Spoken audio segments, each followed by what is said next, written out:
নমস্কার, আপনাদের ভগবান দর্শন চ্যানেলে স্বাগত। চলুন আজকে আপনাদের আরও একটি সুন্দর মন্দিরের দর্শন করাই ও তার একটি সুন্দর মাহাত্ম্যর গল্প শোনাই।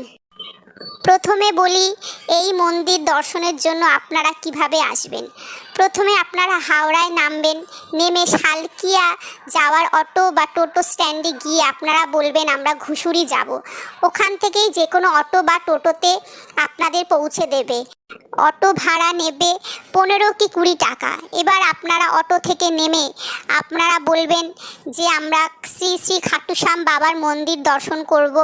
যে কোনো মানুষ আপনাদের দেখিয়ে দেবে।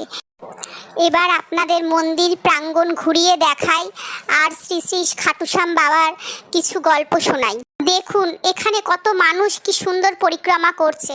আপনারাও চাইলে এখানে এসে সুন্দরভাবে আপনাদের ইচ্ছা মতো পরিক্রমা করতে পারবেন। এবার আপনাদের শোনাই তার কিছু মাহাত্ম্যের গল্প। তার আরেকটি পরিচয় হলো তিনি হারাকা সাহারা খাটু শ্যাম। জীবনে যদি কেউ একবার হেরে যায়, একবার তার দোরগোড়ায় গিয়ে মাথা ঠেকলে তার ভাগ্য পরিবর্তন হয়।